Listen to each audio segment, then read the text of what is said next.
Preheat an air fryer to 390 degrees for about 3 minutes or just until your air fryer is warm. If you don't have an air fryer, then preheat about 2 cups of oil in a deep saucepan over medium heat for about 5 minutes just until the oil is hot enough to be able to fry your chicken strips in. You can bake these if you prefer to bake these. Just line a large baking sheet and preheat your oven to 400 degrees.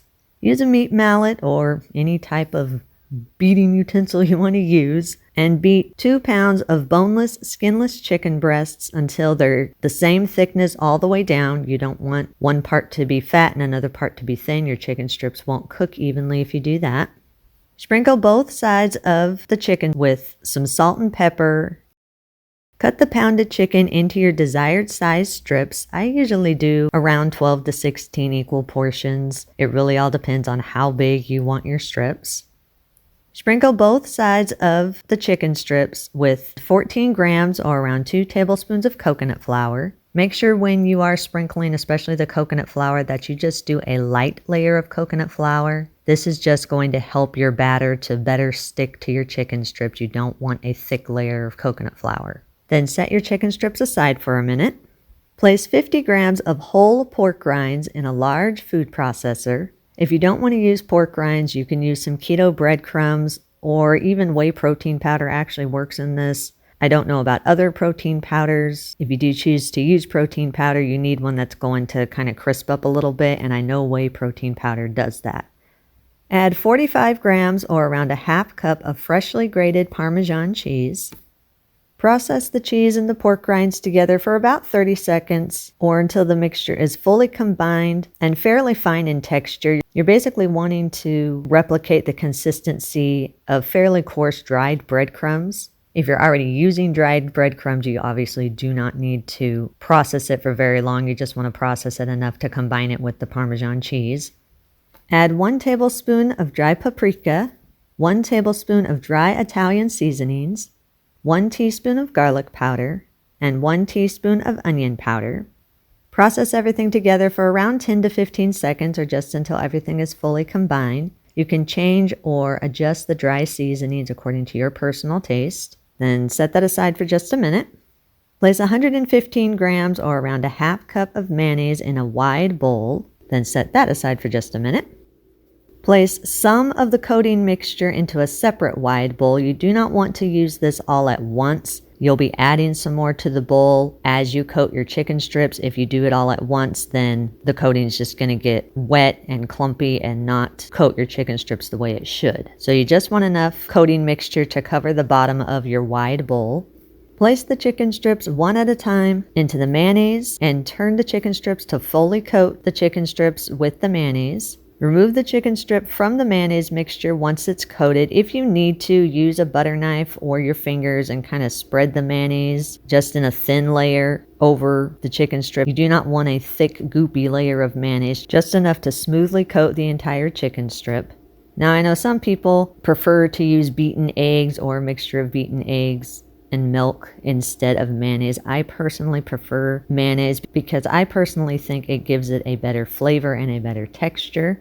Once your chicken strips are coated in a light layer of the mayonnaise, place the chicken strips one at a time into your coating mixture. And once again, turn the chicken strips to fully coat all sides with the chicken strips. Make sure the entire chicken strip is fully coated. You don't want to see any little holes where you see the actual chicken through it. So you want a pretty good layer of the coating. Use your fingers or the back of a spoon and kind of press the coating into the chicken so you can secure it and it doesn't start flaking off when you put it in the air fryer. Lightly grease the bottom of your air fryer basket or drawer. Place the coated chicken into your air fryer drawer or basket. Then continue the coating process until all of your chicken strips are fully coated. As you're coating the chicken strips, you're going to keep adding a little bit more of the coating to the coating bowl. Just as I said, a little bit at a time, just enough to cover the bottom of the bowl until all of the chicken strips are fully coated. Make sure when you are putting the chicken strips into your air fryer that you put them in a single layer and leave a little bit of space around each one of the chicken strips. You do not want to overcrowd your chicken strips. They won't cook properly if you do that. So leave a little bit of space so you can have a nice even cook all the way around your chicken strips. Lightly spray the top of the chicken strips with a little bit of oil. I'm using avocado oil. You can use whatever oil you want. Then air fry at 390 degrees for about 7 minutes or until they're golden. Now, if you're doing the stovetop version, you would still cook it for about 7 minutes until the batter is golden. After 7 minutes, open up your air fryer, turn the chicken strips, lightly mist them with a little bit more oil, then cook for another 5 to 6 minutes or until the entire chicken strip is golden on the outside and the internal temperature is at least 160 degrees. And again, if you're cooking this on the stovetop, you would do the same thing until it's all the way golden. If you are choosing to bake these, then you would place the coated chicken strips on your prepared baking sheet and you would bake at 400 degrees for about 15 to 20 minutes. And about halfway through, you'll want to check them. And if they're getting too brown on one side, then you'll need to flip them over so they can get evenly browned on all the sides. That's if you are baking them rather than air frying.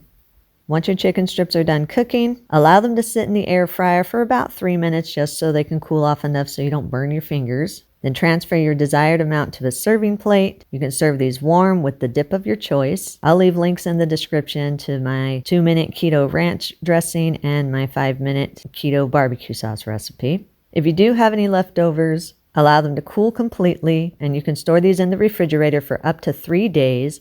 I have not tried freezing these. I think they would probably freeze well.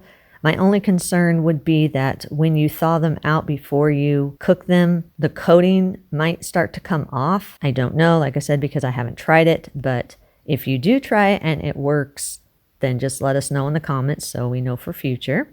And eat and enjoy.